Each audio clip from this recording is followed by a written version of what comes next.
आज मैं करा देता हूं। तो टॉपिक है the constitutional provision for schedule caste and schedule tribes. बहुत सारे स्टूडेंट्स चाह रहे थे कि इस पर मैं वीडियो लाऊं।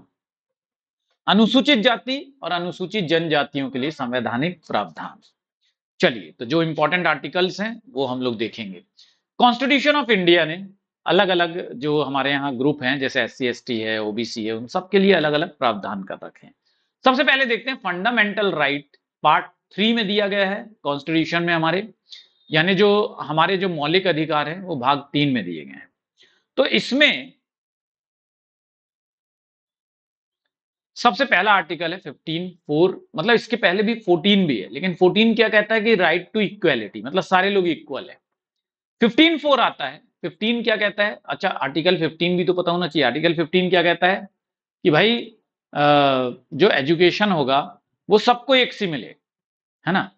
तो कास्ट, क्रीड, रिलीजन को लेकर के डिस्क्रिमिनेशन नहीं होना चाहिए। लेकिन अब क्या है कि हमारे यहाँ कुछ ऐसे समूह थे जिनके लिए क्या करना था, हमें विशेष प्रावधान करने थे क्योंकि वो पिछड़े रह गए। तो आर्टिकल 15(4) और आर्टिकल 15(5) क्या करता है? SC और ST के लिए स्टेट को परमिशन देता है कि आप स्पेशल प्रोविजन बना सकते हैं in regards to reservation in educational institution.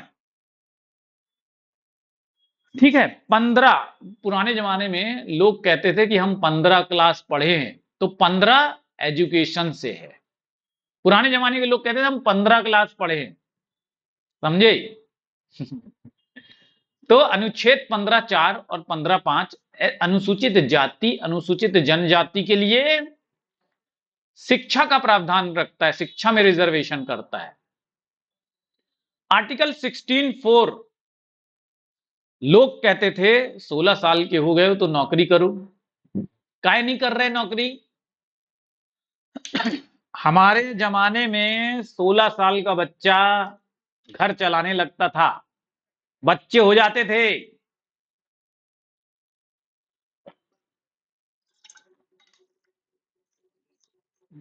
16 साल के बच्चों के 4-4 बच्चे होते थे। इसका मतलब क्या क्या है कि एम्प्लॉयमेंट में रिजर्वेशन की बात करता है SC ST के। ठीक, समझ गए?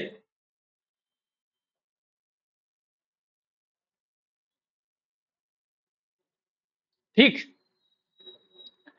तो अनुसूचित जाति और अनुसूचित जनजातियों के लिए सार्वजनिक रोजगार में आरक्षण की अनुमति देता है।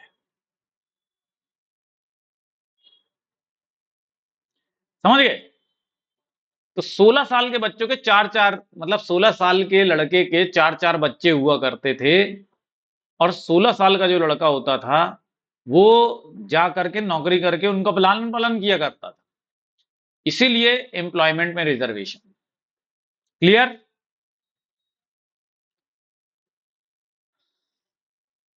पंद्रह क्लास पढ़ते हैं और 16 नौकरी करते हैं। 17 जो है वो ये कहता है कि अनटचेबिलिटी चाहे जैसी भी हो अबॉलिश होनी चाहिए, और उसको ऑफेंस बनाता है। तो ये SC ST के लिए हो गया। अनुच्छेद 17 अस्पृश्यता को समाप्त करता है और उसे दंडनीय अपराध बनाता है। Article 23 prohibits forced labour. अब ये आर्टिकल 23 कैसे संबंधित है भैया? बॉन्डेड लेबर खत्म कर रहा, बलात् श्रम को खत्म कर रहा। तो ऐसा माना जाता है कि जितने भी बंधुआ मजदूर होते थे, ठीक, जितने भी बंधुआ मजदूर होते थे तो वो सब ज्यादातर SC ST होते थे या वीकर सेक्शन के होते थे।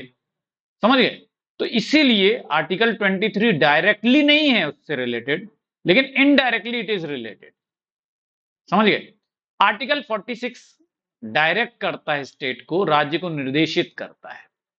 क्या निर्देशित करता है? कि अगर जरूरत है तो you must promote educational and economic interest of SC ST।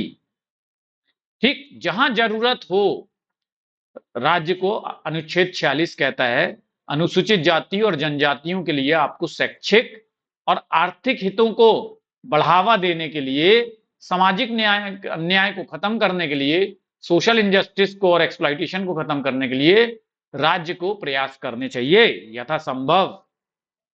ठीक, आर्टिकल 330 क्या कहता है? 330 कहता है कि रिजर्वेशन होगा सीट में लोकसभा।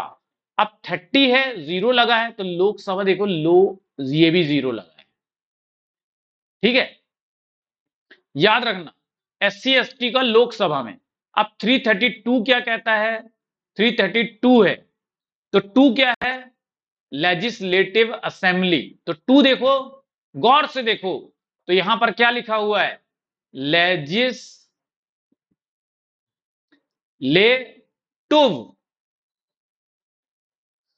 ये देखो 2 आ गया। तो 332 जो है वो SC ST के लिए लेजिस्लेटिव असेंबली यानी विधानसभा में रिजर्वेशन, सीट की रिजर्वेशन करता है। ठीक है, 34 क्या कहता है? आर्टिकल 34 ने केवल रिजर्वेशन 10 साल के लिए रखा था, लेकिन 2030 तक रिजर्वेशन को आगे बढ़ा दिया गया 104 कॉन्स्टिट्यूशनल अमेंडमेंट के तहत। ठीक, तो अनुच्छेद 330 लोकसभा से संबंधित है। ठीक, 30 लोग हैं इस दुनिया में, लोकसभा। 32 किससे संबंधित है? 32 मतलब विधानसभा, बा आ गया ना 32। ठीक, 32 विधानसभा। ठीक, 32 में बा विधान। तो अनुसूचित जाति में और अनुसूचित जनजाति के लिए सीट का आरक्षण करता है। आर्टिकल 34 था कि भैया 10 वर्ष के लिए ही आरक्षण रहेगा, लेकिन उसको बढ़ाते बढ़ाते 2030 कर दिया गया है और 104वें संशोधन से इसको 2030 किया गया। आर्टिकल 338 क्या कहता है? कमीशन बनाने की बात करता है SC के लिए, और आर्टिकल 338 एक क्या कहता है कि ST के लिए कमीशन बनाने की बात करता है। 38 अनुसूचित जाति के लिए आयोग की स्थापना करता है, और 38A अनुसूचित जनजाति के लिए आयोग की स्थापना करता है। तो स्टूडेंट्स, ये जो है ना, ये क्या है? ये मैंने आपको सारे के सारे SC ST से रिलेटेड आर्टिकल्स बता दिए। ठीक, क्लियर है अच्छी तरह से? जल्दी से लाइक कर दो अब सेशन को, है ना, और ग्रुप जरूर से ज्वाइन कर लेना, क्योंकि तभी आपको PDF वगैरह मिलते हैं जब आप ग्रुप के सदस्य हो जाते हैं।